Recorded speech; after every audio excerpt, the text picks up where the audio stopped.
Okay, tell me if this sounds familiar. You're scrolling on your phone at midnight, totally bored, and suddenly you're adding random stuff to your cart. A nice sweater you probably won't wear, a kitchen gadget you definitely don't need, and hey, another notebook as if you don't have 10 unused one already. Next thing you know, you spent $50 on stuff you barely remember by the morning. And now you're feeling the sting of buyer's remorse. Trust me, I've been there more time than I like to admit. But here's the good news. Once I gave my money habit a minimalist makeover, impulse buying became a thing of the past and saving became effortlessly. So in today's video, I'm going to show you exactly how you can break this cycle using 5 simple minimalist steps. Let's dive into it. Number 1, the 24-hour rules.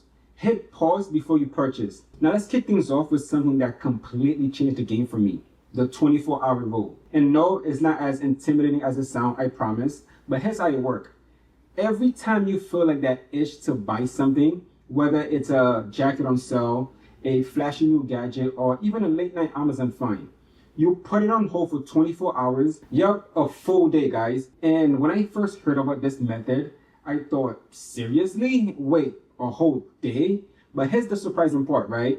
Once I started using it, I realized how often I was buying stuff out of boredom, stress, or just pure impulse. Most of the time, after sleeping on it, I'd wake up the next day and realize I genuinely didn't even want the thing anymore. And honestly, 9 times out of 10, after those 24 hours have passed, the item was completely off my mind. And the few times I still wanted it, it was something I truly value and knew I would use often, making the purchase feel more purposeful rather than impulsive. So next time you find your finger hovering over that checkout button, do yourself a favor.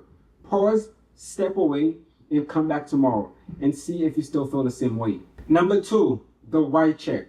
Ask yourself before you swipe. Now step 2 is all about that little moment of honestly before you hit buy. I call this my why check. And honestly, it's like having your best friend gently tap you over the shoulder and say to you, hey, do you really need that? So here's exactly how it goes. Next time you're tempted by a spontaneous purchase, whether it's a trendy pair of shoes you've been eyeing or yet another kitchen gadget, pause and ask yourself 3 simple questions. Number 1, why am I buying this? Am I bored, stressed, influenced by social media, or genuinely need it? Number 2, do I have something similar already? And be real with yourself. Do you have 3 nearly identical sweaters at home? And lastly, number 3, will this purchase add meaningful values to my life? Will it bring me long-term happiness, or is it just a quick dopamine hit? When I first started doing this, I was shocked by how many times I caught myself buying stuff just because it was on sale or I was feeling down. It felt awkward at first, like giving myself a mini interrogation, but pretty quickly it became second nature. Now, every purchase feels intentional, like it genuinely belongs in my life.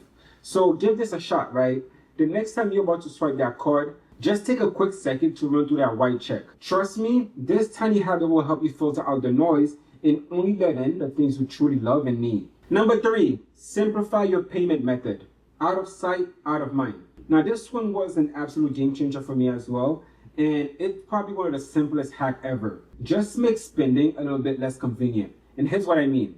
Remember when you shop online, see something nice, all you had to do was buy now because your card information was already saved?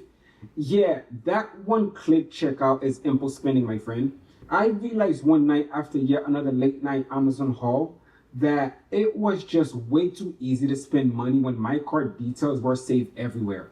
So I made a bold move. I deleted all my saved credit card information from shopping apps and websites. Suddenly, if I wanted something, I had to physically get up, find my wallet, enter all my information again. That extra 60 seconds was enough to make me reconsider half my purchase. Then I took it a step further. I tried cash only week. Yup, old school physical bills. Each week, I'll take out my budget fund money in cash. And seeing those bills disappear from my wallet, physically handing over money at the coffee shop or clothing store hit completely different. It felt real again, not just a number on a screen. So try this out yourself. Delete your store card information or challenge yourself to a cash only weekend. You'll be shocked how much easier it is to say no when spending isn't effortless. Number 4, set clear financial goals. Your wallet needed purpose. Step 4 might sound super simple, but trust me, setting clear financial goals completely changed your relationship with impulse spending. Here's what happened to me. A while back, I decided I wanted to travel more. specifically planning a trip to Italy. But my bank account had other plans thanks to my habit of buying random things that I honestly didn't even remember a week later. So I decided to get really specific. I figured out exactly how much I needed for flight, accommodation, and pasta money. Very important, by the way. And then I set that as a financial goal. Suddenly, whenever I was tempted to hit that buy now on something random, I'd stop and think, would I rather have this random thing, or would I rather sip espresso looking over the Amalfi Coast? Yeah, that impulse buy didn't seem so exciting. One little trick I started using is that I save a photo of the Amalfi Coast as my phone wallpaper and slip a small note with the word Italy Fun right next to my debit card. Every time I reach into my wallet, I got an instant reminder of what I was actually saving for. So having a clear, exciting financial goals make those impulse purchases seems way less tempting. So try it out yourself.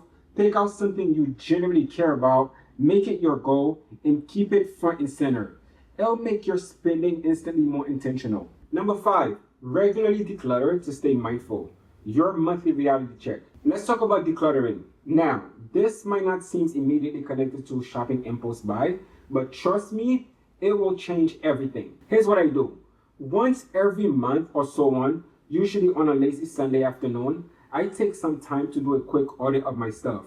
And let me tell you, right, nothing makes you question your shopping habit faster than digging into a pile of clothes you haven't worn in months. Random kitchen gadget that promise to change your life, or skincare product you barely even opened. Now, true story. Last month, I was decluttering my closet and found not one, but 2 almost identical jackets. And I remember exactly how I got each one. Late night online shopping sales tags screaming my name and zero actual thought. Seeing them together was like a giant neon sign saying, hey, maybe think before you buy next time. And what I love about regularly decluttering is that it's like a monthly reset. It helps you clearly see what you already own and probably forgot about. And it also reminds you how much money and space you waste when you're not intentional. So here's my quick tip. Schedule a monthly or seasonal decluttering day. Throw on your favorite playlist and go through your space with honesty. Donate or sell anything that isn't adding value to your life. Doing this regularly makes your impulse buying way less appealing because you'll remember the hassle of dealing with clutter. And that alone is enough to make you think twice next time your finger hover over that add to cart button. So thank you guys for watching today's video. If you gained any value from this, don't forget to like, subscribe, and push the notification bell for more on sustainable fashion, minimalism, and personal finance. I'll see you guys on my next video.